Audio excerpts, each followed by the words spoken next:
A country villa where many rich people gathered. The people in the villa were having a nice time and relaxing to the fullest.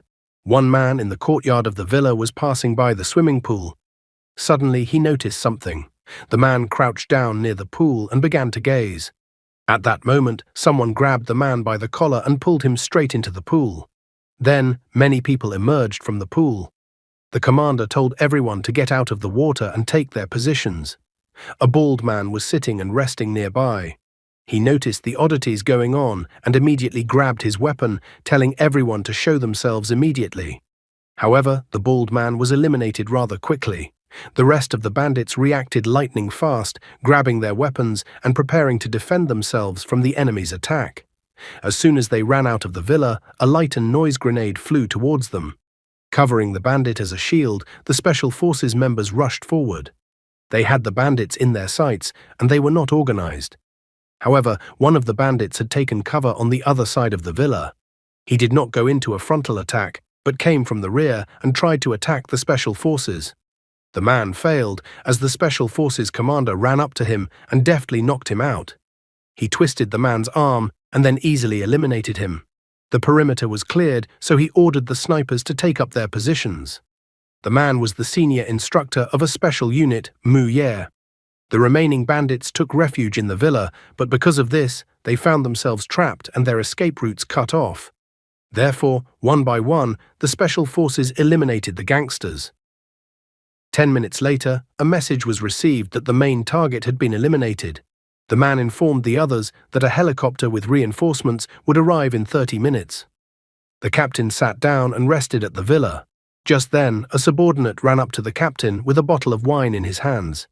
He asked the captain if he wanted to drink some expensive wine. Manhwa asked the others to be patient, as they had to wait for the helicopter. However, one of his subordinates believed that the reinforcements on the helicopter would drink everything that was there. One of the subordinates asked if anyone had found a game console. Another subordinate thought that it was time for the man to grow up and stop playing games. Someone was happy to have found a beautiful gold lighter. Manhwa called them a bunch of fools who only cared about beautiful women. Since its founding, Country L has been in constant military conflict with Country H over territory. Under the leadership of its newly elected leader, Country L's military power has grown rapidly. He used secret weapons to keep the country fighting and eventually regain its occupied territory. Of all the aces up his sleeve, the most famous is a unit of fighters called Spark. Soon, the Spark unit noticed that a helicopter had arrived quite quickly, in less than 30 minutes. This situation made Manhwa wary, as he even found the sound strange. His fears were not in vain, as they were suddenly fired upon from the helicopter. Everything around them turned into a fiery trap, and only then did Manhwa realize that the enemy had arrived. He had no idea where the enemy had gotten reinforcements from, since the mission was completely secret. Manhwa requested support from headquarters via radio, as enemy reinforcements had arrived. He ordered his men to be on alert and the snipers to cover the Special Forces. The men took cover in the villa building, firing at the helicopter from there. However, Xiaogu was exposed and was hit by a shot from the helicopter. Manhwa asked the man if he was okay. Nevertheless, the man was unharmed and had only been grazed by the bullet. Pouring wine from a bottle onto his wound, he complained that he was wasting white wine. Manhwa asked if the sniper was in place, and the sniper confirmed that he was already in place. He asked Manhwa to lean on him and took aim. Manhwa told him to go ahead, but at that moment he froze. He started shooting again, but then suddenly began to think. He didn't understand how their mission could have been exposed. Soon the enemy surrounded them, and they found themselves trapped like rats in a mousetrap. Manhwa realized that they were doomed, so he grabbed a grenade and tried to throw it at the enemies, but at that moment he lost his right hand. He was wounded from behind, where his team was supposed to cover him, which came as a big surprise to him. His hand with the grenade fell right in front of his wounded subordinate. However, at that moment, another subordinate ran up, grabbed the grenade, and threw it at the enemies. This individual's actions did not cause harm to enemy forces, but the man himself was instantly punished with a hail of bullets. Manhwa was still trying to understand why the enemies were behind them. At that moment, a gun was pointed at his head. However, the answer to Manhwa's question was found quite quickly when a man appeared and said that nothing is impossible in this world. Mu Ye immediately recognized the man. There was a tattoo on the back of the man's hand and 3 rings on his fingers. A villain must always remain incognito, so he cannot be shown at the very beginning. He was not a movie villain, so he immediately decided to end everything and eliminate Mu Ye. Mu Ye kept trying to understand how this was possible and why this particular man made this choice. Suddenly, a bright light from the half-closed blinds fell on his face. He opened his eyes, trying to make sense of where he was even. The last thing he remembered was the traitor cutting his life short. He was too weak at the moment, but he felt like he was still alive. There was only one question in his mind now. Why was he still alive? Looking at his right hand, Mu Ye thought that that traitor had decided to torture him. He wondered if enemy forces were watching him, where the camera was, and why he was still there. His wound was deep, so the first thing he decided to do was to stop the blood. He had lost too much blood, so he needed to hurry. Walking over to the table, he found a stapler on the table, so he decided to use it. Mu Ye quickly sewed up his wound with the staples and the stapler. It was incredibly painful to do this. However, the pain made him turn his attention to his hand, and he realized that this hand didn't belong to him at all. The voice didn't belong to him either. Just at that moment, he saw his reflection in the mirror. A little frightened, he slowly approached the mirror to get a better look at himself in the reflection. Looking at himself in the reflection of the mirror, Mu Ye had absolutely no idea who it was in front of him. The man couldn't understand what had happened and how something like this was possible. Suddenly, someone knocked on the door, which alarmed the guy. A woman knocked on the door of the room. She informed Xiaoxian that dinner was ready. She admitted that it wasn't easy for the guy, but she asked the guy to go out and have lunch with his family. Mu Ye couldn't understand which Xiaoxian was even talking about. The woman informed him that she had cooked his favorite dish. These words caused the guy's mind to trigger. Suddenly, a memory of trying to feed him a burger with a cockroach came into the guy's mind. Xiaoxian didn't understand why they were doing this to him, since he had done nothing wrong to anyone. However, the guy became indignant that no one could eat lunch because of Xiaoxian. People around gathered to watch the spectacle. The guy confessed that they would have finished eating long ago if it wasn't for Xiaoxian. He told Xiaoxian to hurry up as he was very hungry. Xiaoxian didn't want to eat any burger and started complaining that Qin Tian had locked him in the restroom. At that moment, another guy came up to him and kicked him in the stomach. He warned Xiaoxian not to do anything stupid. The guy reminded Xiaoxian that he had proof. Also, Xiaoxian is disturbing everyone's rest, and everyone can see it. The guy then demanded that Xiaoxian apologize. All the people around gathered to watch the spectacle of Xiaoxian eating a burger with a cockroach. Eventually, the poor guy was broken and pulled a roach burger into his mouth. The guards and the rest of the people watched this spectacle with anticipation, and Xiaoxian was incredibly humiliated and embarrassed. Mu Ye now understood why the guy had committed such a horrible act. After much bullying, the cockroach burger was the last straw that broke the teenager. He just wanted to end his suffering. However, the irony was that Mu Ye was reborn in Xiaoxian's body. He was reborn into a teenager from country A named Huang Xiaoxian. Mu Ye's past life froze in that horrible moment when a traitor appeared in front of him. Along with his teammates, he lost his trust and hope. At that moment, Mu Ye vowed to definitely take revenge and never forgive traitors. Fate ordered him to be reborn in the body of a weak teenager. He had no strength, money, and power, but his hometown had one saying, "In the middle of nowhere, you can find pastures with plenty of water and grass." He had memories and experiences from his past life, and that set him apart from ordinary people. He knew his enemy, and his enemy doesn't know him, so the advantage was on his side. Now his main goal was to gain authority and find an opportunity to gather information. He needed to be patient and wait for the right moment. His stomach growled loudly. The guy realized that it was difficult to conquer peaks on an empty stomach. First, he needed to adapt to his current situation and surroundings, and then deal with the problem. And now he needed to get to know his new family. Looking in the closet, the guy found a note. After reading the note and changing his clothes, the guy promised to fulfill Xiaoxian's wish so that he could rest in peace. In his farewell note, Xiaoxian asked his parents to believe that if he survived, he would become the strongest person. Mom was happy that Shaoxian had finally come out of his room. Dad noted that Mom had put a lot of effort into preparing lunch, so he asked his son to be sure to eat everything before the food got cold.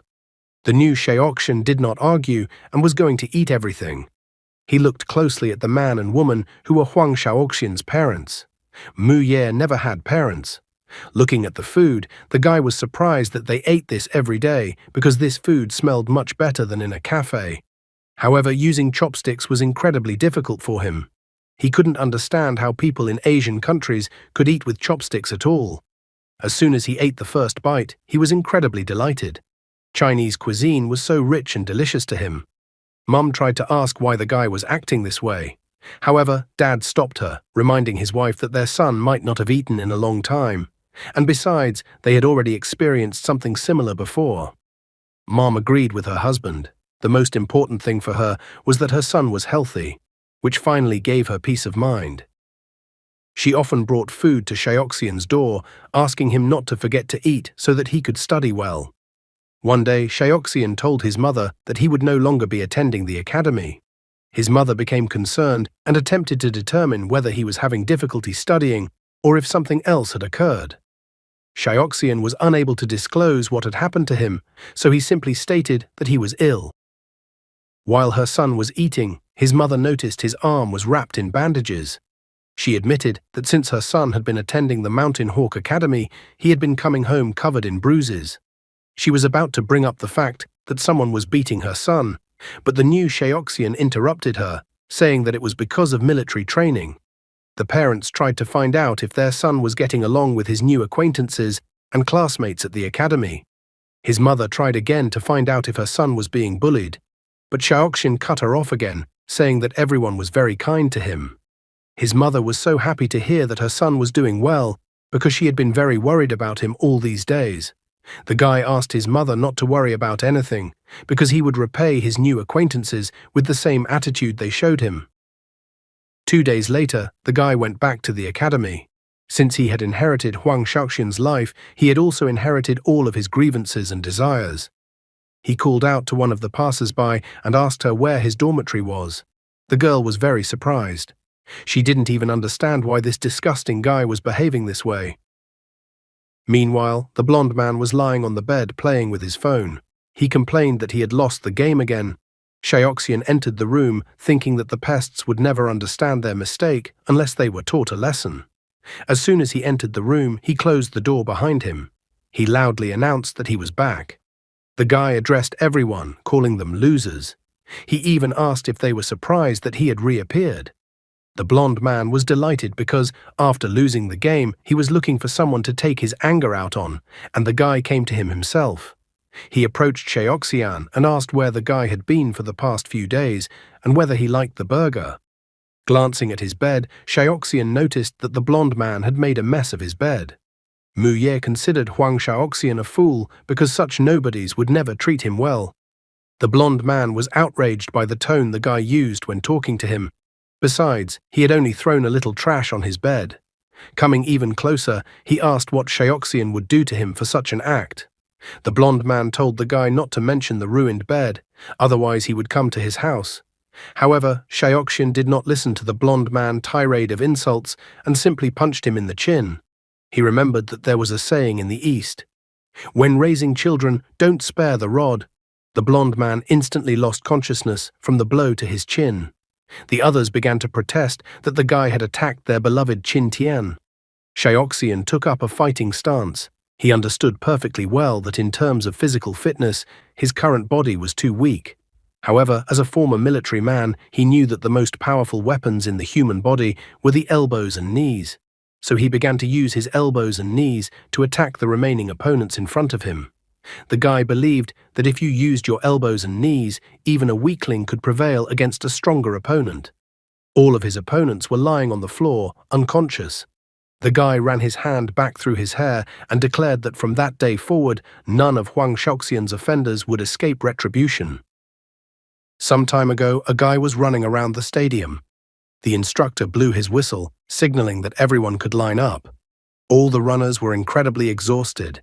The instructor told Shaoxian to come to him. Slowly, the guy approached the instructor.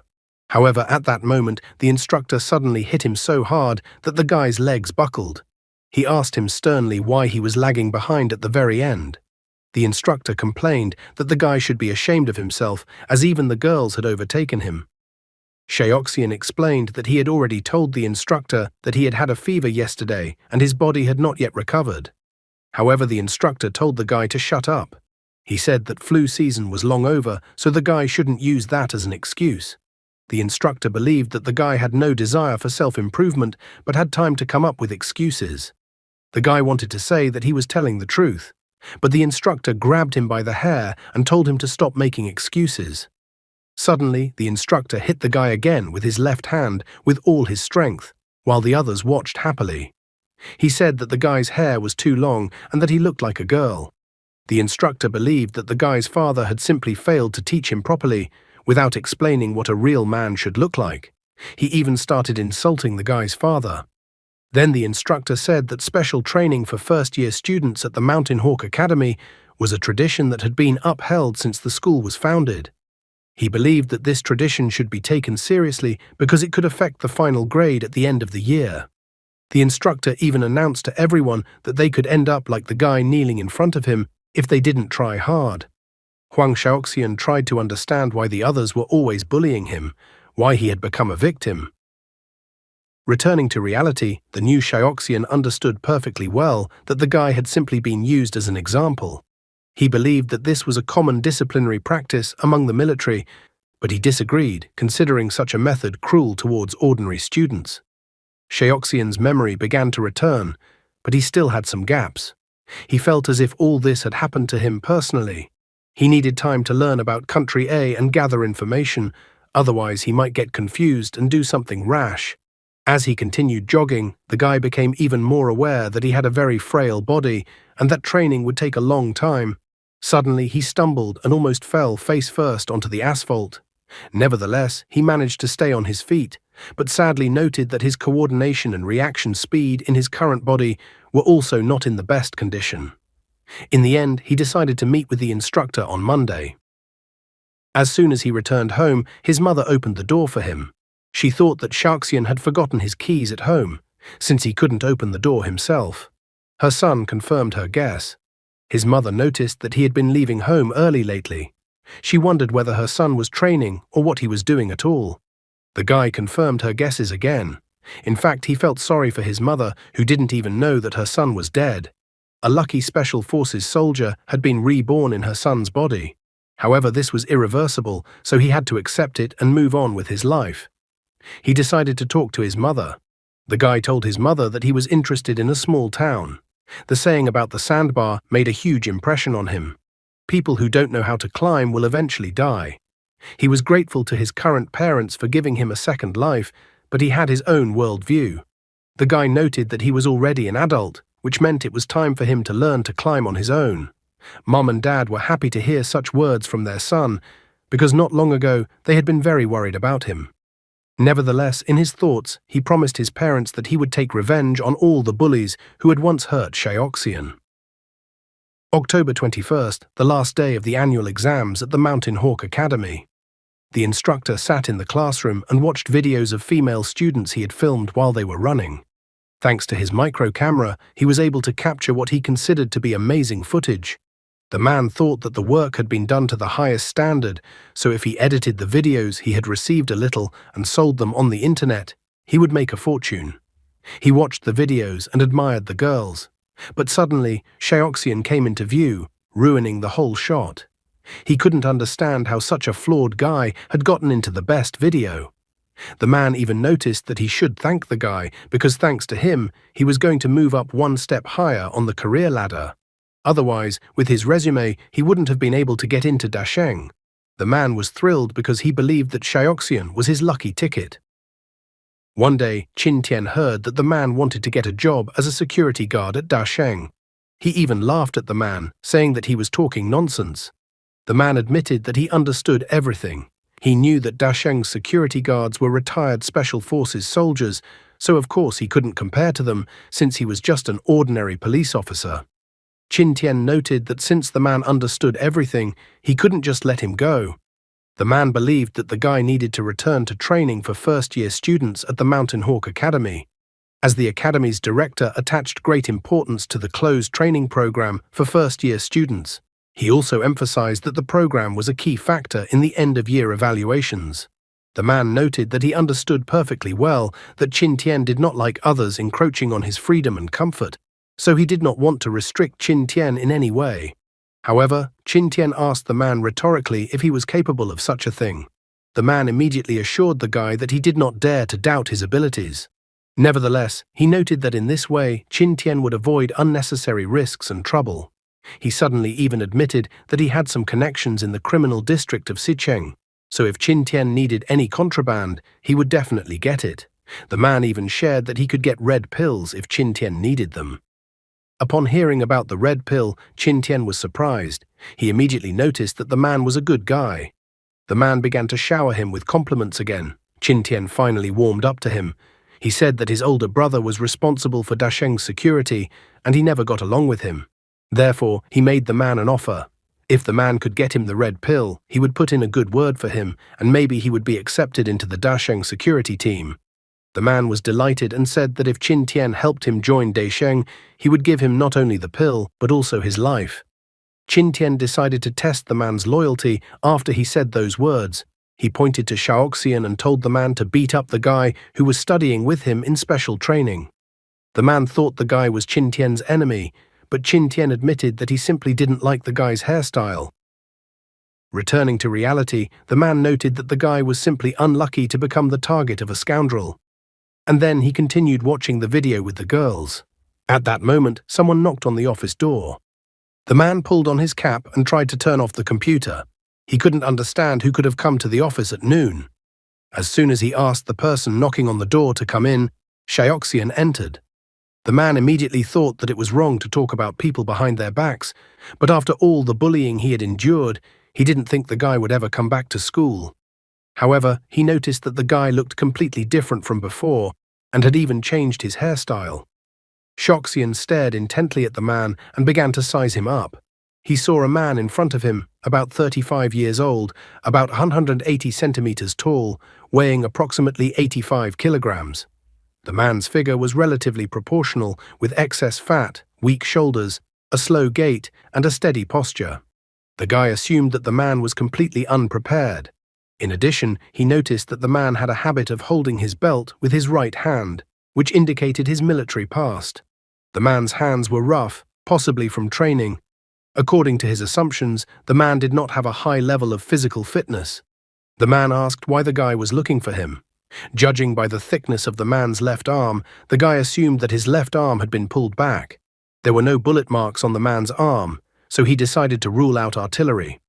After analyzing all the available information, Xiaoxian concluded that the man in front of him had a slow-witted personality and low awareness of safety precautions. He also concluded that the man was a security guard and had no experience fighting on the battlefield. However, with his current physical condition, a one-on-one fight with the man was risky, so the guy came up with another plan. He gave the instructor a gift. The instructor sighed, wondering if the guy had decided to appease him. He noted that Xiaoxian had insulted Qin Tian, so he couldn't accept a gift from him, so he told the guy to get lost. The guy now understood perfectly well that the instructor knew perfectly well that Xiaoxian had been bullied all this time. Xiaoxian decided to play his trump card. He explained that the instructor had misunderstood him and that Qin Tian had actually already forgiven him. He also added that he was carrying out Qin Tian's orders as his confidant. The instructor was surprised that Qin Tian forgave the guy. He couldn't understand how that was even possible because the guy had infuriated him so much. Now the instructor understood why the guy had changed his hairstyle, because he had a patron and the guy was just pretending. Xiaoxian looked at the man with a bloodthirsty gaze, noting that admitting one's mistakes is a good thing. The man laughed, noting that the guy was actually a good person. With a smile and a disgusting laugh, he admitted that after all the bullying from others, he thought the guy would lose his mind. In his thoughts, he admitted that if he had experienced such bullying, it would have been difficult for him to go on living. He was even surprised that such a disgusting guy like Qin Tian had already had enough and was able to let Xiaoxian go.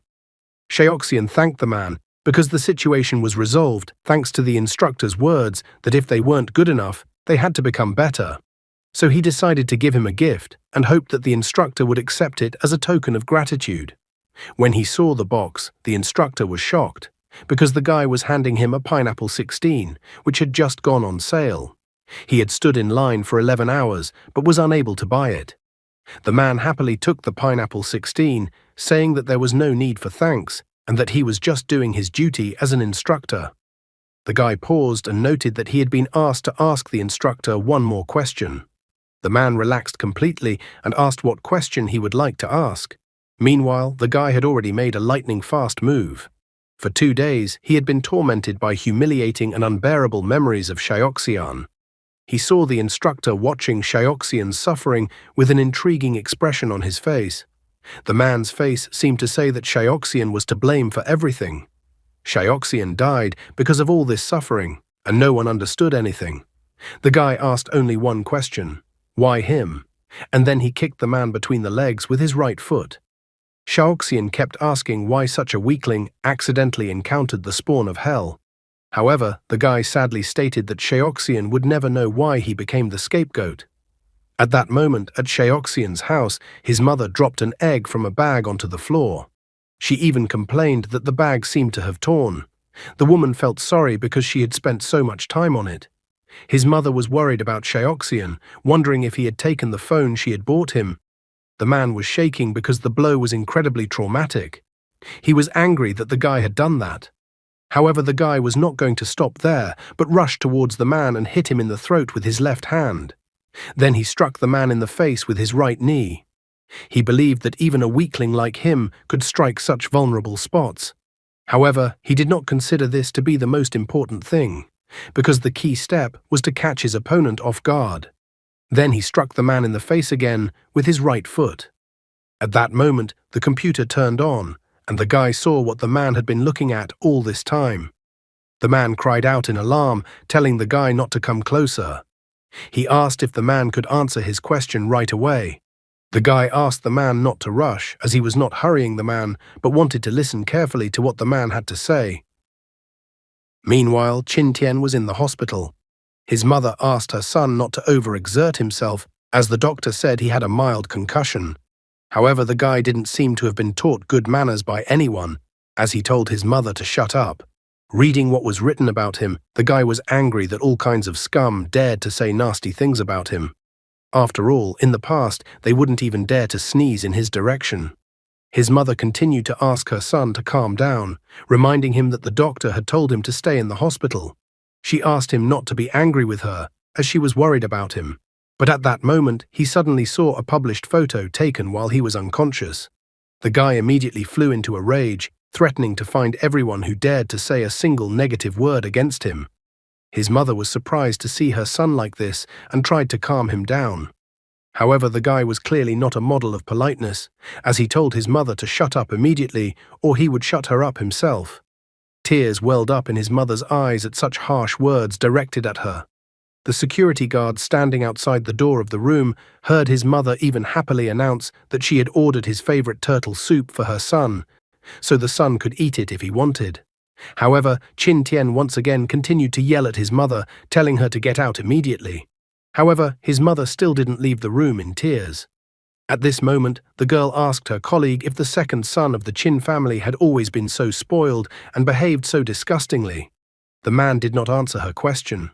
The girl did not stop and wondered why he was silent. She even pointed out that the guy had been sent to the hospital on a case. The man told her not to talk too much and to do her job properly. The girl thought that the guy was acting too serious in such a situation. She stated that it was boring to just stand there like that, and he also didn't want to talk to her. The girl even grudgingly stated that she should have resigned. She would have done it a long time ago, because being a security guard is incredibly boring. Plus, she had to purposely spend a lot of time learning the language of country A just for this job. Suddenly, a man approached them. He admitted that he was even a little surprised, because the girl had adapted much better than he thought. The man remarked that it was not for nothing that the girl had been recruited for a position in the H country's intelligence agency. He then greeted the girl majestically, noting that this was their first meeting and calling her name, Mona Trent. This man was Qin Sheng, the heir of the Qin family, the CEO of Dasheng Company. The girl's face turned red at this moment as Mr. Qin recognized her. With a smile, he reminded the girl that he was currently in charge of the company's security, so he remembered the information of all the employees. Mona Trent was in awe of the man, thinking he was handsome. Just at that moment, the door of the room opened and a surprised woman appeared from there. The mother was happy that her oldest son had come in, but was a little upset that she hadn't heard him come in or seen any notifications. Qin Sheng only smiled after hearing her words. He noted that he had just arrived by airplane and immediately went to the hospital. The older son politely asked his mother not to get upset, noting that his brother was too impulsive a guy and that he would talk to him himself. Mother agreed with his choice because the younger son, no matter how hard it was for him, still listened to his older brother. And then the frustrated woman left them along with her security guards. As Qin Sheng walked into the room, the girl stared after him, openly admiring the man. The second security guard thought that the girl's behavior was too unprofessional. Leaving with her head proudly raised, the woman demanded her security guards to immediately notify the second young mistress that Qin Sheng had returned. The security guards obediently began to carry out her order. Entering the room, Qin Sheng imperiously told his brother that it was not such a big problem.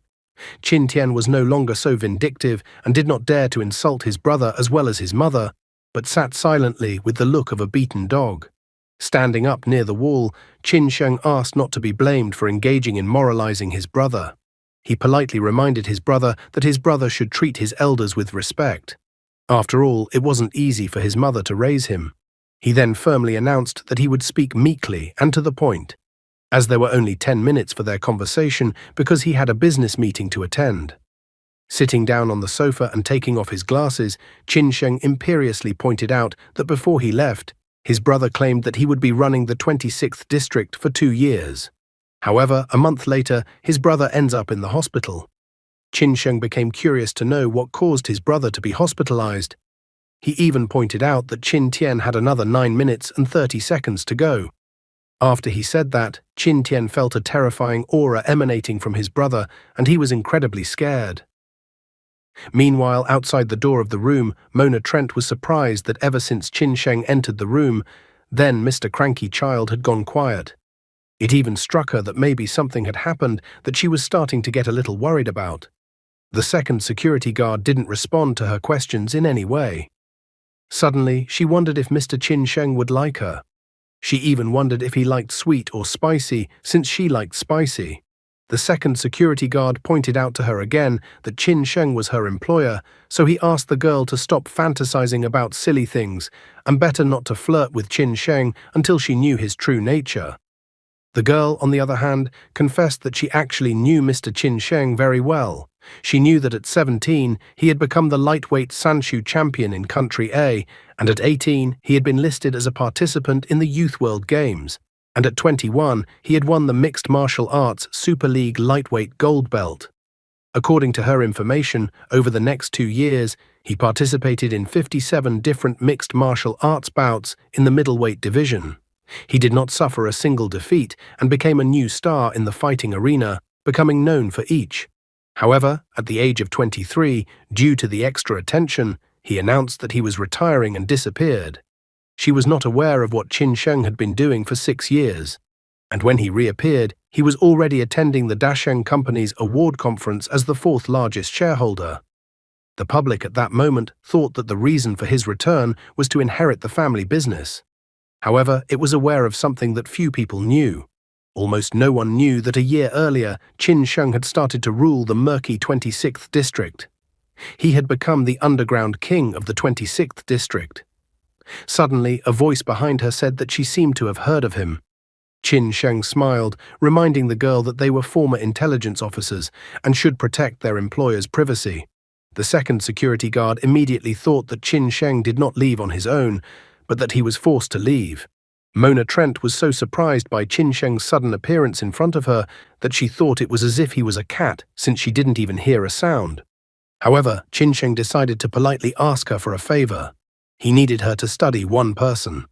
The girl was happy to have some fun in her life, so she gladly agreed to her employer's request.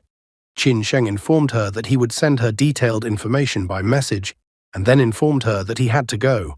The girl wished him a happy journey, much to the displeasure of the second security guard, whom she was setting up to be reprimanded or fired by her behavior. Qin Tian, who heard their conversation, immediately grabbed his phone and called his henchmen. He told them to immediately find Huang Xiaoxian and make sure that Huang Xiaoxian couldn't even get out of bed anymore. Huang Xiaoxian, at the same time, finally finished copying the information on the flash drive from the instructor's work computer. He was trying to remember how long it had been since he last met a man who had all the evidence on him stored in one place. The guy even thought that the man was definitely an idiot. He calculated that such dirt taken from the instructor's computer would be enough to get several years behind bars for the instructor. The guy even thought that if he turned the instructor into the police, it would be seen as revenge for Xiaoxian. He was suddenly surprised when the instructor's cell phone rang. The man was shocked and incredibly frightened. Looking at the guy, he thought that the man in front of him was definitely not a human, but a demon. Xiaoxian approached the inspector and calmly said that since it was already evening, he should go home to have dinner, because Oriental food is delicious only when it is hot. In his heart, the man was shocked that the guy had been tormenting him all this time with an expressionless look. It was as if the guy was looking at an animal, not a human being, and had no emotion at all. Xiaoxian reminded the man that as an instructor, the man was not doing his job. He could have killed the instructor, but Joe's kitchen won't let him do that, so he decided that he would hand the instructor over to the law and let the police sort through the evidence and try the instructor. The man's face clearly expressed consternation. The guy even wondered slightly if the man was scared or regretful.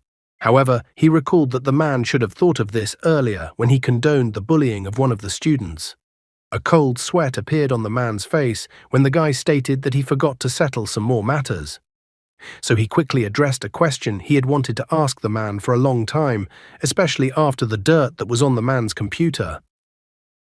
He left the room after that, looking at his tie while complaining about getting dirty. Walking down the street and looking at his phone, he decided he needed to find a place to clean himself up before he went home for dinner. He liked Oriental food so much that he started looking at pictures of the food. Some of the food looked appealing in the photos, but he didn't like spicy food. At this point, he even wondered if his preferences had changed after his rebirth. Therefore, he thought about asking his mother to cook something from Zhou cuisine. At this moment, Qin Tian's minions found him, informing Qin Tian about it. Qin Tian told the guy to take his time and gather the guys behind the academy for now. After all, he wanted to finish the guy himself. However, upon entering their blind spot, Huang Xiaoxian abruptly turned around to look in their direction. He had already discovered he was being followed by taking a photo on his phone of a guy who shared a room with him and who he had previously given a good punch to. After a while, it was already dark in the city. Huang Xiaoxian walked calmly into the alley, pretending not to notice the group of guys following him. However, quite quickly, the guys surrounded him.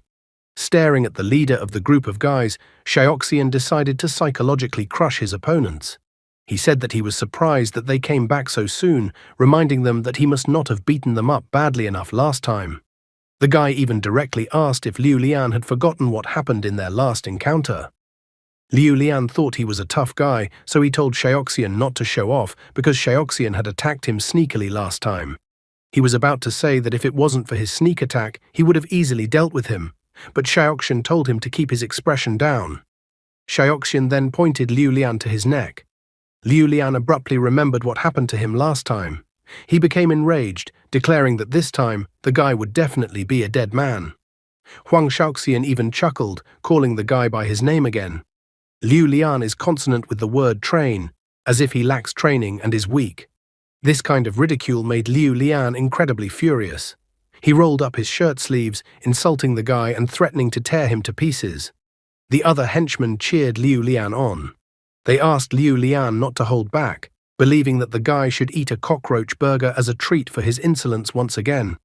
Liu Lian slowly rushed towards Xiaoxian, on the way thundering that the guy wouldn't leave this place alive.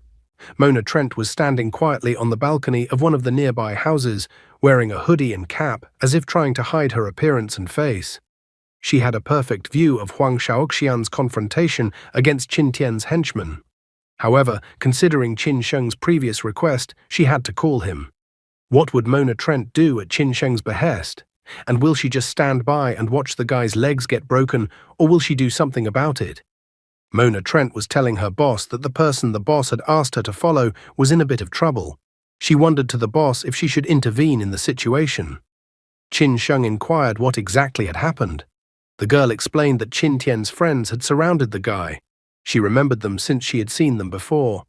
Qin Sheng was more interested in whether she had thoroughly checked the guy's background. And after confirming the check from her, he decided that she should just observe him. Qin Sheng was even a little annoyed that the younger brother was giving him trouble because of his temper. After that, he ended the conversation and went back to talking to Mr. Jiang. He politely asked Jiang to continue the conversation, reminding him that Jiang wanted to talk to him about something important. The man mentioned that since the red pill entered the market of the 25th district, the profits of the underground business had increased by 300%. Therefore, many of his superiors felt that now the 26th district should also grab a tidbit. That was the reason why he had approached Qin Sheng. The man's name was Jiang Huizhong. He was the chairman of the board of JT Entertainment, the heir of the Jiang family, and the executive director of JT Investments. However, Qin Sheng did not share his point of view, advising him not to talk about what his bosses cared about. He wanted to know Jiang Huizhong's opinion. The man admitted that he thought it was a great opportunity to take the underworld of the 26th district one step forward.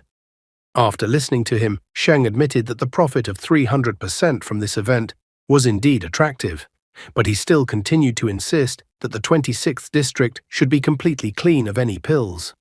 Besides, if anyone decided to change this, they would pay with their lives. Qin Sheng clearly expressed his stance regarding such changes to the 26th district. Jiang Huizhong realized that there was no way out.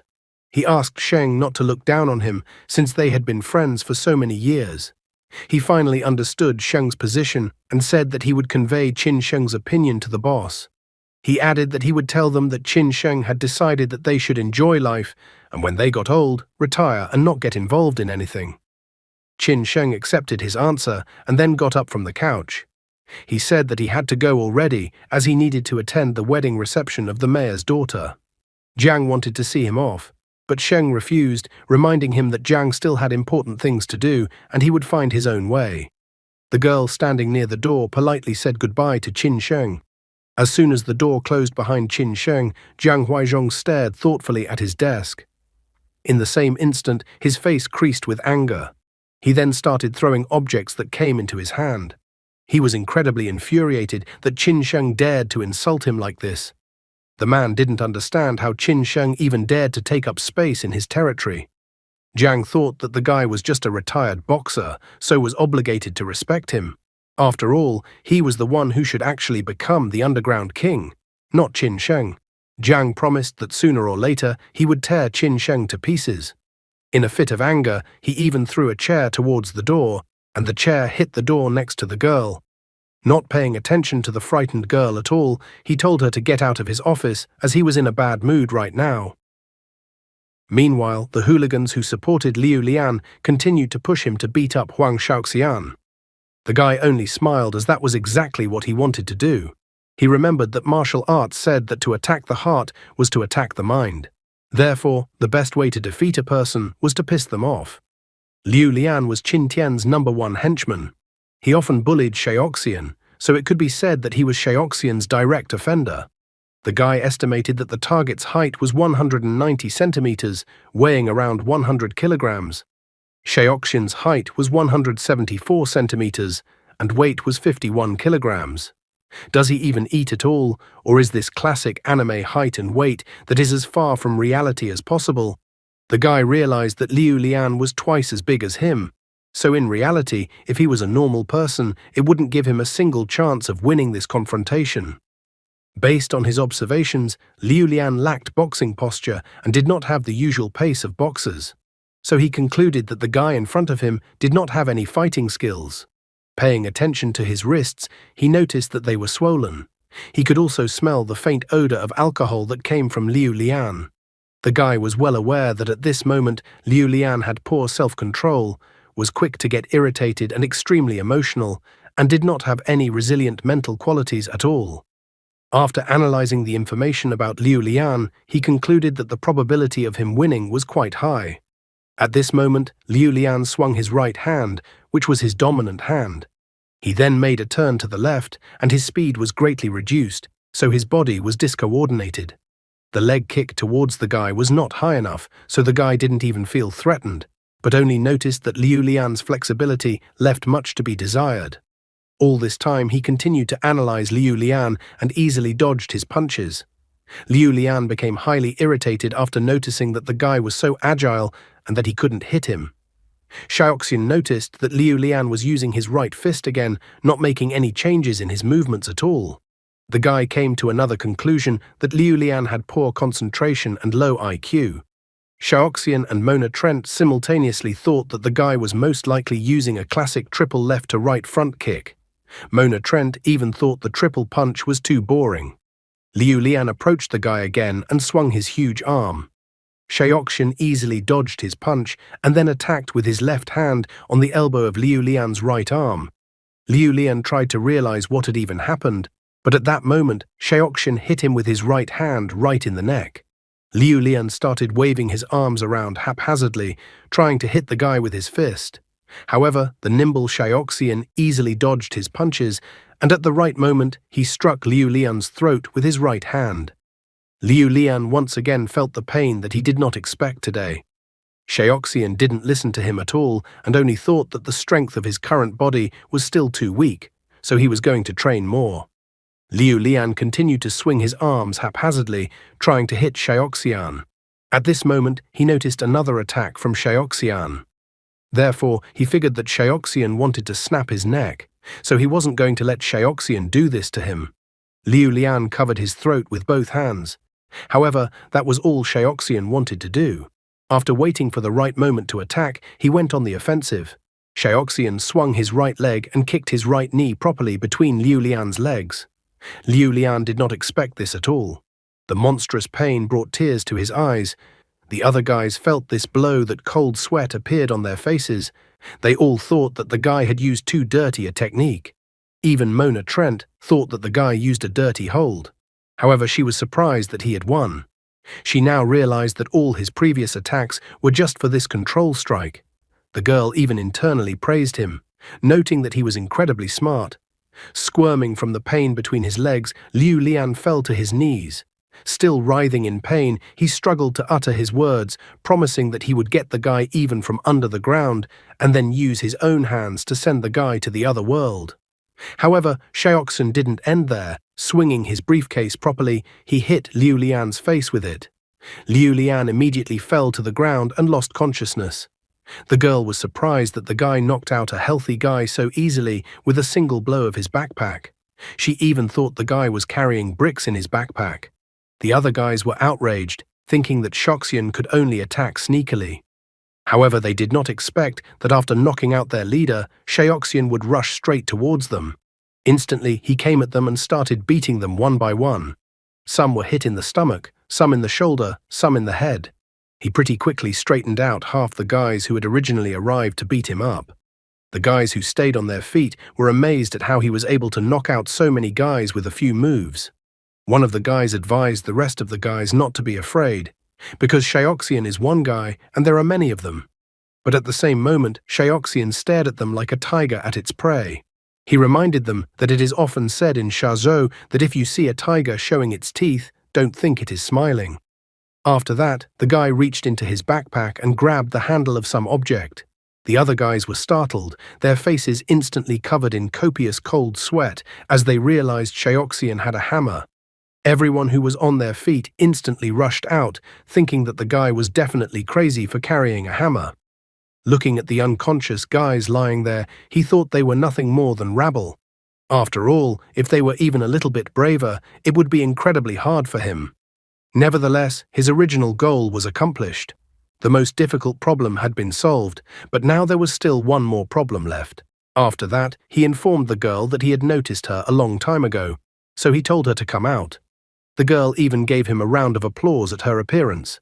She admitted that she absolutely did not think that a street fight would make such an impression on her. Mona Trent was quick to appreciate that first, the guy deprived the most combative opponent of his composure, then effectively overwhelmed him, struck a blow, exerting psychological pressure. In addition, she noticed that the guy demonstrated weapons, thus completely breaking the opponent's psychological defense line. She even expressed her deep gratitude to the guy, noting that he made her assignment less boring. Mona Trent saw perfectly well that at first glance, a simple weak guy, but nevertheless with what a strong heart really was. The girl decided to clarify some details. She had originally thought that the guy had used the martial techniques of Country A, so she was eager to find out where a guy like him could have learned it. Sheoxian didn't make any excuses, but immediately asked who she was, why she was following him, and who had sent her.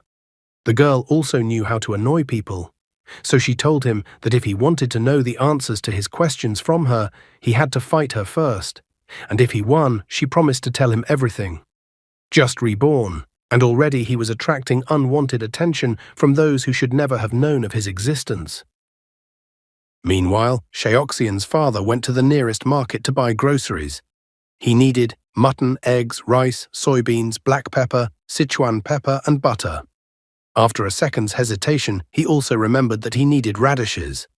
He really didn't quite understand why Zhou cuisine needed to use radish, but he still wanted to find a radish as soon as possible so that he could go home quickly.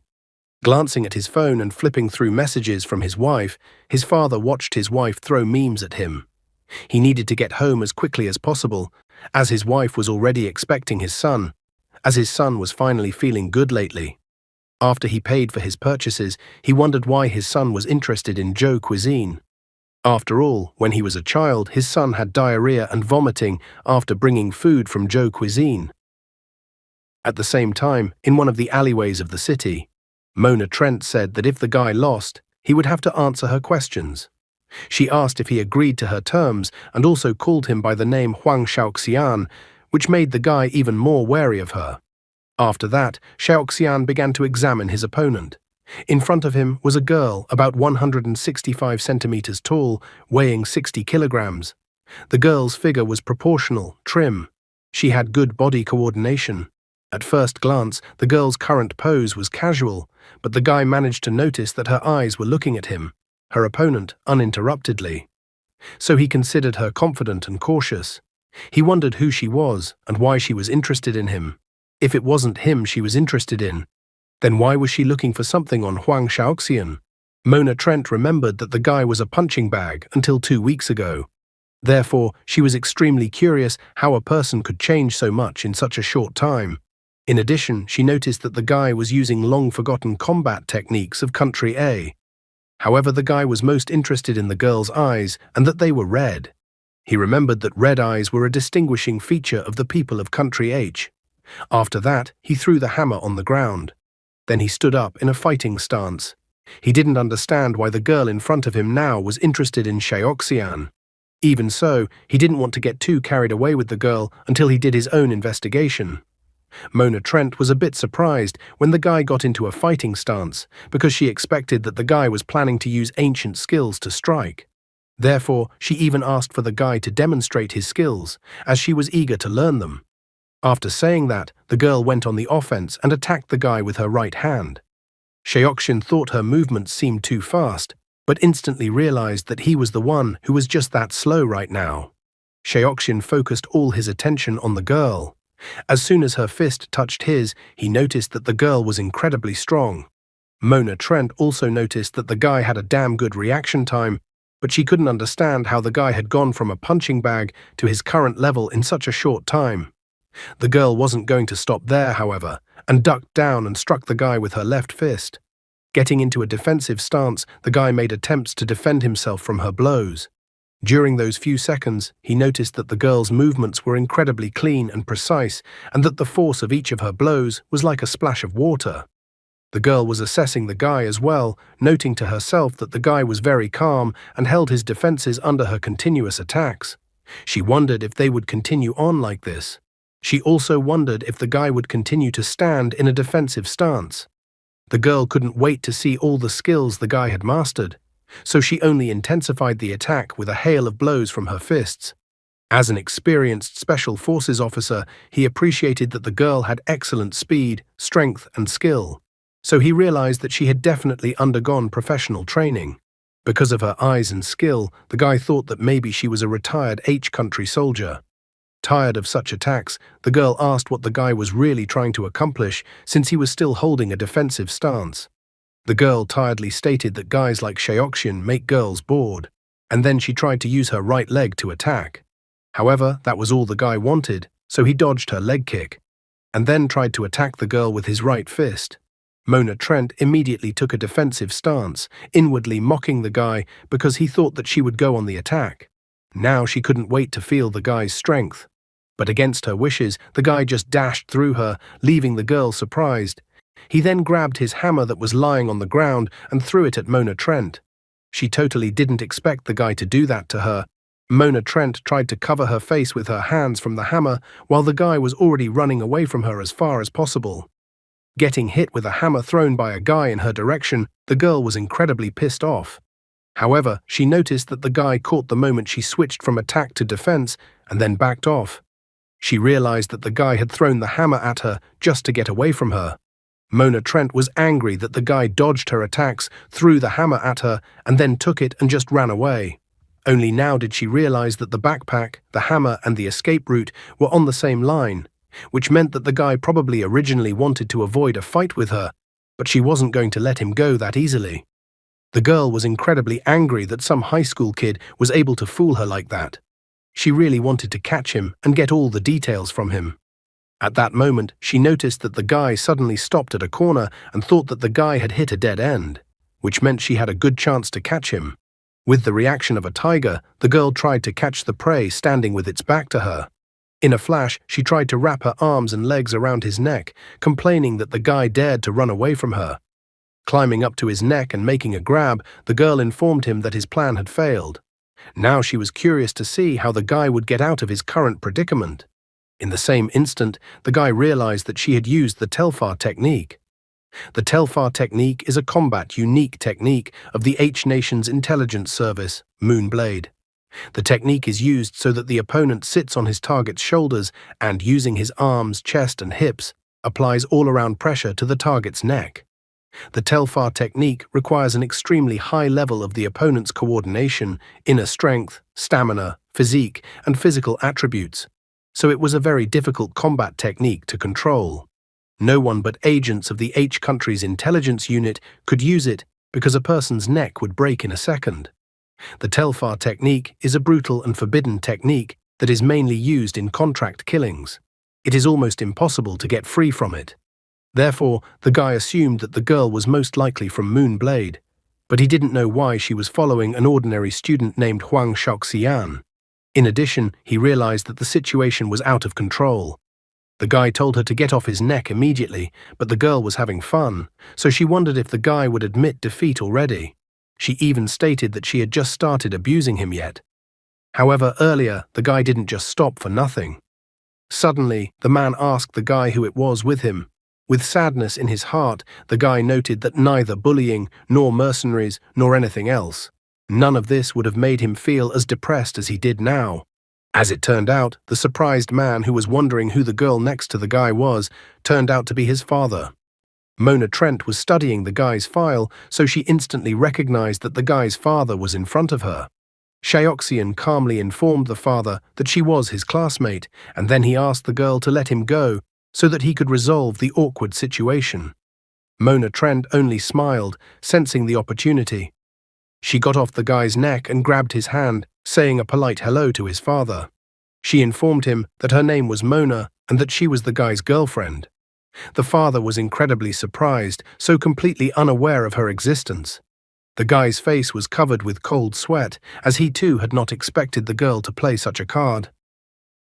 80 years ago, the first head of Country H, with the assistance of Country A, forcibly occupied 80,000 square kilometers of territory in the eastern part of Country L, and after that, he founded a state there.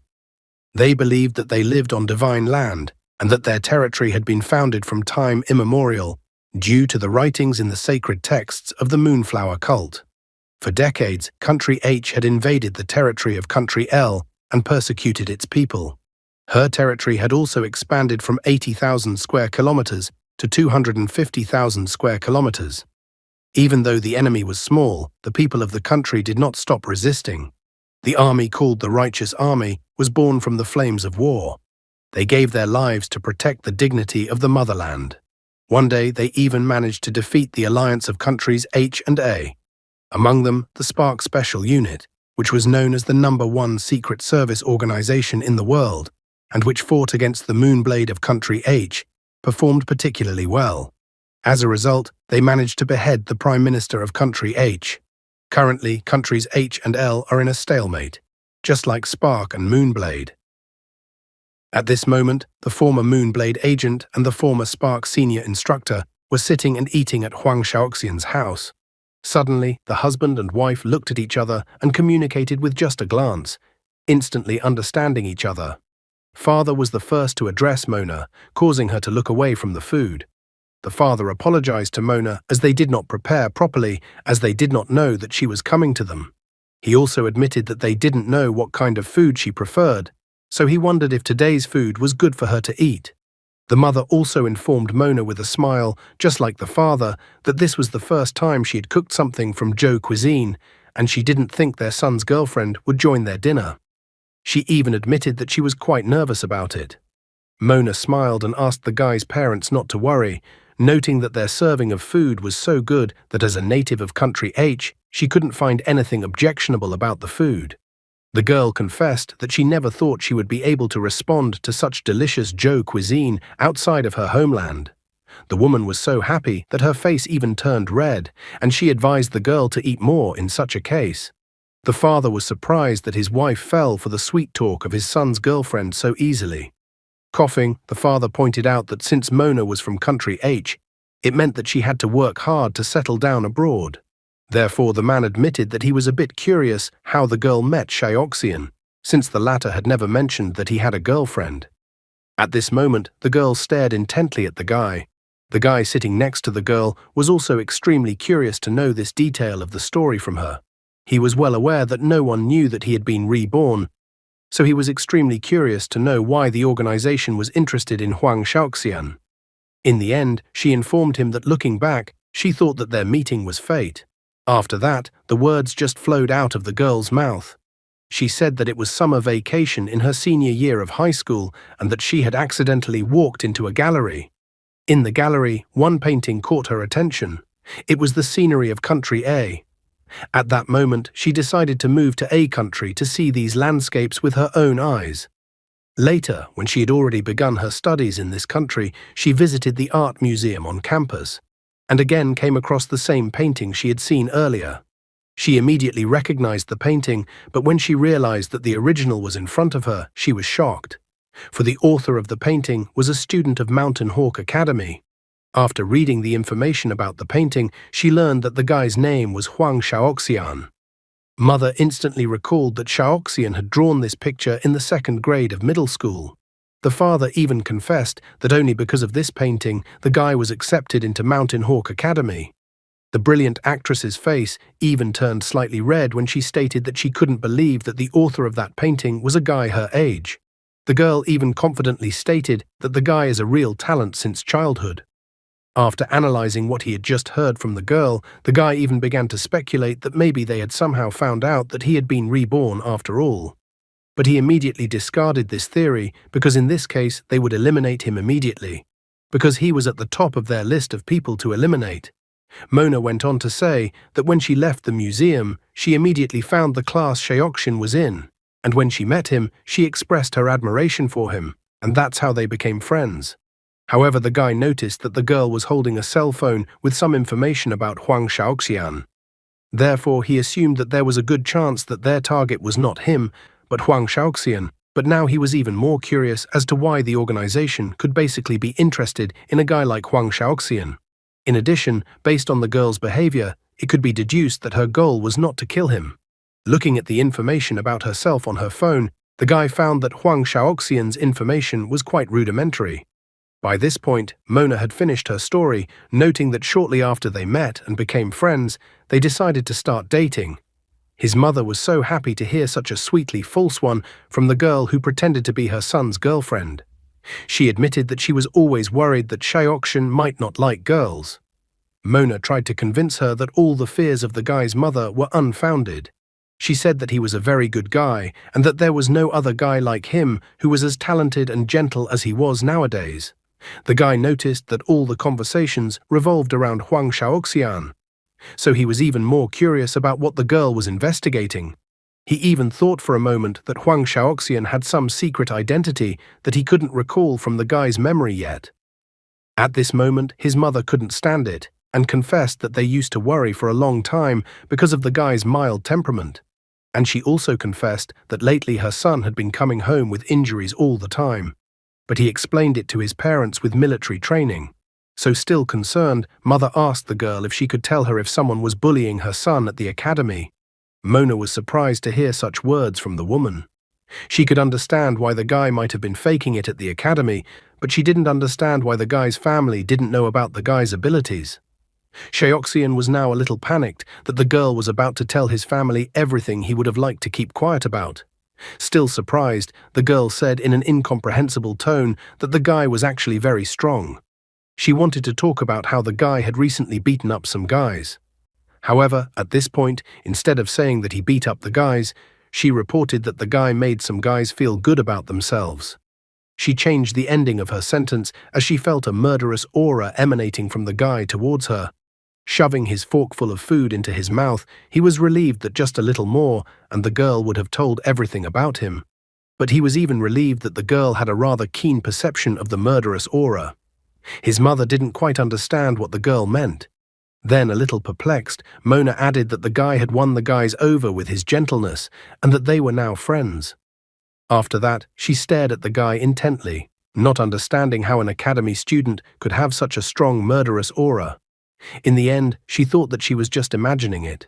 After all, she had only seen such a strong aura once in her life, and there was no way an ordinary student could have such a murderous aura. Cutting the meat on his plate, the guy concluded that the girl's purpose was to investigate Huang Shaoxian. But he felt that it couldn't be ruled out that she might be interested in him personally. Since moonblades were too unpredictable, the guy did not discount this option. Therefore, the first thing he wanted to do was to check the information about the girl. The woman grabbed the girl's hands and asked the girl that she should not deceive her. His mother asked again if it was true that Shaoxian had actually made friends at the academy. These topics only gave the guy a headache. He wanted to end this topic as soon as possible. He even admitted that he seemed to have lost his nerve to be caught so easily. Under pressure from his mother, the girl finally confirmed that the guy had many friends in the academy. The mother was so happy to hear that her son had friends at the academy, because for the past few weeks she had been very worried, thinking that someone at the academy was actually bullying her son. The woman wondered who her son's best friend was, and what kind of person he was. Mona tried to reassure her by pointing out that the guy's best friend's name is Qin Tian, and that he is very educated. The woman even asked that her son's best friend be invited to their house for dinner next time. She couldn't wait to meet him, that she even promised to cook many special dishes that they had never tasted. However, the girl said that it would be impossible to do so in the near future, since Qin Tian had recently been badly hurt in a fight with his classmates and was now in the hospital. The woman became worried, clarifying if her son's best friend was all right. She even wanted to visit the guy in the hospital. Mona even reported that the guy was having a hard time, as he almost took his breath away. However, the guy decided that it was time to stop talking like that. He coughed and then informed his parents that they were full. He explained to his parents that this was Mona's first time, so it was rude to bombard her with too many questions, because that would scare her off. So he announced that they'd better go talk to her or go for a walk or something. Mona stared at him with an extremely disgruntled look. It pissed her off that the guy was already intent on chasing her away, because he was probably afraid that she would reveal the guy's secret to his parents.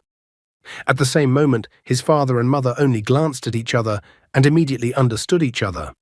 They got up from the table and then informed their son that they had decided to head upstairs. The father asked his son to take proper care of the girl.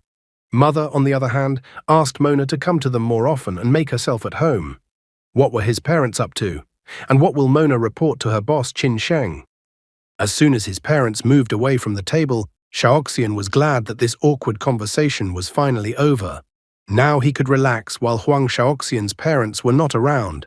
However, Mona was not burning with the same desire. She slyly informed him that people who have a lot of skeletons in their closet arouse a lot of curiosity. The cold-blooded guy calmly noted that such words were being said to him by a person who had inexplicably appeared in front of him. It was also inexplicable how she had gotten to his house. He then rudely stated that they were done with both dinner and the circus she had put on, so he told her to get out of his house. He also added that she shouldn't be ignorant. The girl noted that the guy is incredibly rude, and after all, she is a fan of his work. She even said that now she could see why the guy was disliked by the girls. Standing up from the table, Xiaoxian told her to stop pretending and answer who had sent her to him in the first place and for what purpose. He also added that maybe then he would answer the girl's questions. The girl was amused that the guy told her to stop pretending. She found it funny, noting that the guy is skilled in martial arts but pretends to be a wimp. Mona also noted that the guy's family is wealthy and can afford to buy whatever paintings they want. However, she noted that paintings, unlike self-preservation instinct and martial arts skills, can't be faked. Therefore, the girl asked that he be honest with her. The father and mother, meanwhile, because of the limited viewing angle, thought their son was kissing a girl. The father was a little surprised at how impatient they were. The mother looked at her son's back and sadly noted that Xiaoxian had grown up overnight. Her heart was troubled by a strange premonition. Suddenly, she turned to her husband and whispered to him to tell their son important things useful at his age. Time was limited, so the guy was thinking of ways to extract the necessary information from the girl. Mona, on the other hand, was amused, considering that the guy was upset. She also added that he was too weak for her to consider him a rival. At this point, the guy was called out by his father, who asked him to come over for a moment. The guy was not happy that his father was wasting his time at such a moment. Nevertheless, he went to his father. The father asked him to come over quickly so as not to keep the girl waiting. The father took out a red envelope and held it out to his son. He informed that they had prepared money for Mona, so the guy should give this envelope to her later with his best wishes. Looking at the red envelope, the guy was amazed that the parents started treating Mona like a daughter-in-law. The father moved closer to his son and whispered to his son to remember to open the envelope and see what was in it, for there was something in it for him. Xiaoxian sincerely didn't understand what the parents were up to. Mona, standing at a distance from them, didn't understand what the guy was discussing with his father. She was even disappointed that she couldn't read lips. But suddenly she was intensely interested when she saw the red envelope in the guy's hands. Her face turned red when she thought about the fact that it was a tradition of country A. When a guy introduces his girlfriend to his parents for the first time, they hand his girlfriend an envelope of money as a gift for meeting her. The girl was delighted because now she would get overtime. With delight, Mona began to praise country A, thinking that country A is deservedly considered a standard of etiquette. The father informed his son that they would go back to their room and the guy should take good care of the girl and not be rude.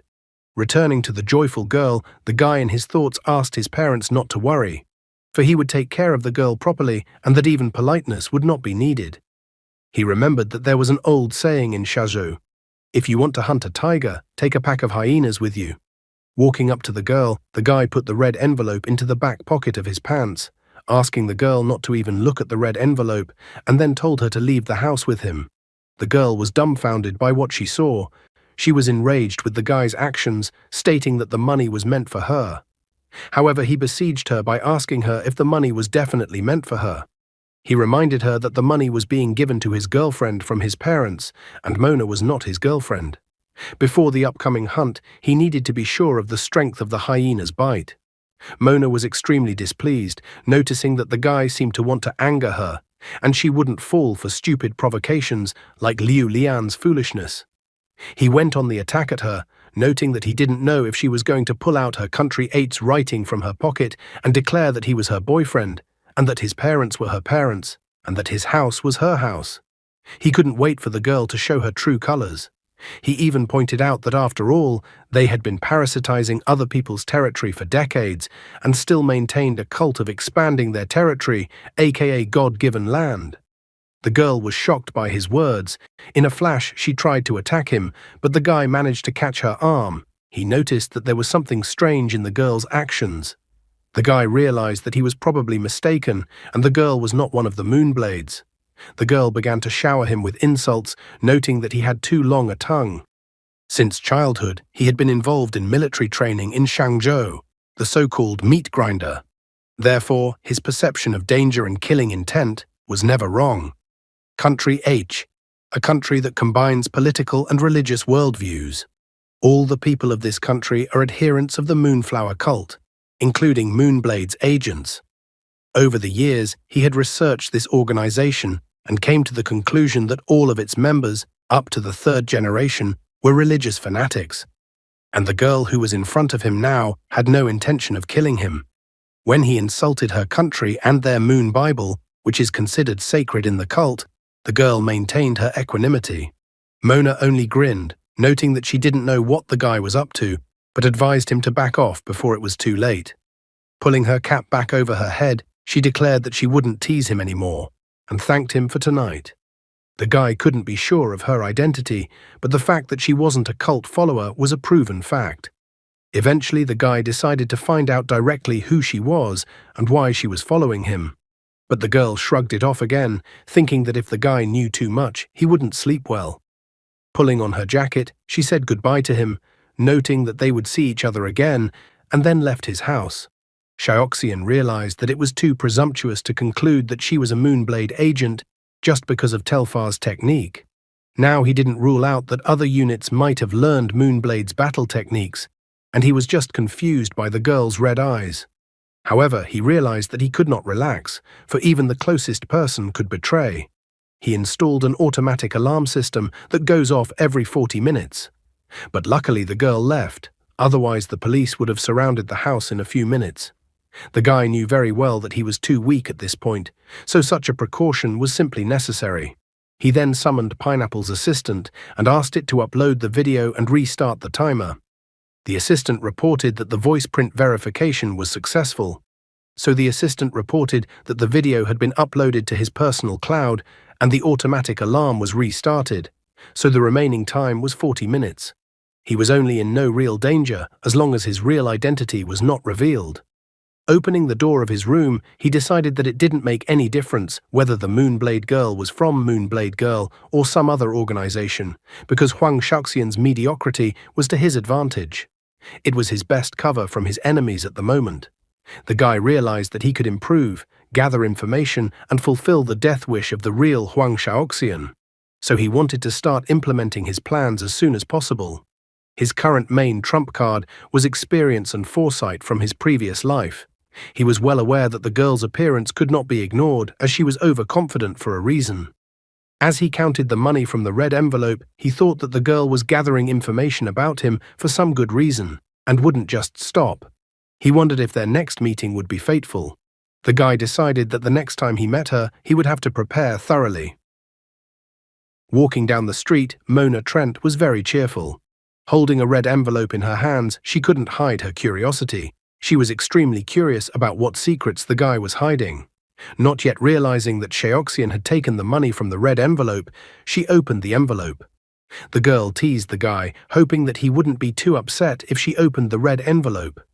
Slipping her hand into the envelope, she felt that the envelope was stuffed with something. So she was in anticipation that there was a lot of money in there. Taking out the contents from the envelope, a small red package, she looked suspiciously at the surprise in the envelope, and then the girl expressed her anger, for she didn't expect such a surprise at all, but wanted the money. Meanwhile, the 26th district, the Western slums. Another underground fighting match was taking place. The opponent was crowding the man, giving him no chance to win. The man was shocked to realize that he was facing a real monster whose blows he could not withstand. He quickly realized that he was just a toy for such a fighter, and that he would not be able to resist for long, and perhaps even die. Just at that moment, the gong struck, and the man was saved. His opponent was upset that the man was so lucky. Trying to catch his breath, The battered man went to his corner. He could not afford to lose or fall in this place. Suddenly, Amin approached Mr. Jan and was about to inquire. But Jan immediately informed that he agreed and let the man give him the pill. After that, 3 red pills appeared in Jan's hand. The man drank the red pills that were supposed to help him come to his senses. The gong was struck, and the fight match continued. The man noticed that his opponent looked different now.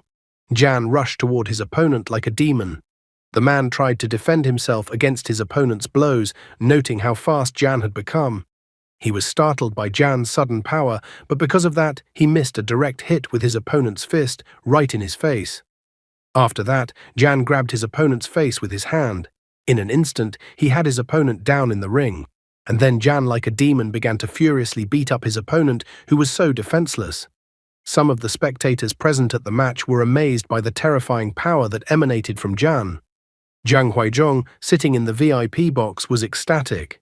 He was happy to once again demonstrate the power of the red pills. He then told a subordinate to send out a batch of red pills. He announced that the distribution of red pills would begin in the west of the city from today. However, his subordinate was discouraged, reminding his boss that the west of the city was Dasheng territory. The smiling Zhang Huizhong believed that everyone had their weaknesses, and that Qin Sheng was no exception. Meanwhile, one of the subordinates called his boss. He said that boss Qin Sheng was right and that it was indeed the red pills. The boxer had taken the red pills, and as a result had won. The man speculated that there were suspicions that the match was a fake match. Qin Sheng calmly listened to his report, understood everything he told him. Qin Sheng then ended the call and looked at the night city from the window, noting how beautiful the night was tonight. At this moment, a subordinate came up to him and informed him that his father and sister were already waiting for him. Upon seeing his son, his father immediately inquired if his son had finished with his chores. Qin Sheng apologized, noting that he hadn't had time to deal with some things yet.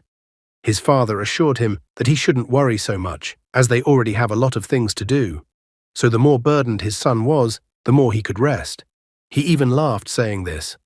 This man was Qin Dasheng, the founder of Dasheng Company and the chairman of Dasheng Company. Loosening the tie around his neck, Qin Sheng also mockingly admitted that his father was somehow too relaxed. His sister asked him not to break the comedy, as the whole family had arrived at the head office and he still had some unresolved business to attend to. This girl was Qin Xiaoyang, the second daughter of the Qin family and the president of Xiaoyang Company. Qin Sheng calmly stated that it was most convenient to work from the main office, so he decided to get down to business right away. He announced that he needed them to open a business on the west side of town for a while and move there. This announcement surprised his sister and father. The sister was enraged, completely unaware of what her brother was up to.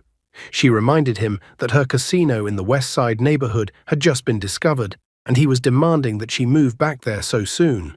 Her father was also surprised, wondering if his son had really decided to go against the Zhang family. Qin Sheng evasively replied that he didn't intend to, but they should be ready to do what he asked. He said that red pills had appeared in the western region and that they knew nothing about it until they investigated. Xiaoyang had heard about the red pills that had become incredibly popular in the southern coast. She had also heard that red pills were very effective and powerful. Qin Sheng recalled, red pills are incredibly addictive. According to legend, red pills were born from the military psychotropic drug in Country H. They put a great strain on the brain, nerves and heart. Because of their powerful efficacy, people rushed to these pills in droves, sustaining a deadly addiction with profits as high as 600%. So it was a veritable goldmine for merchants. Qin Xiaoyang was incredibly shocked when she heard about the 600% profit. However, Qin Sheng reminded her that according to the law of the 26th district, there should be no pills, regardless of profit. The father decided that they could discuss the details after dinner, since tonight's beef was burning and needed to be chewed leisurely. The father was curious where his other son was and why he didn't come today.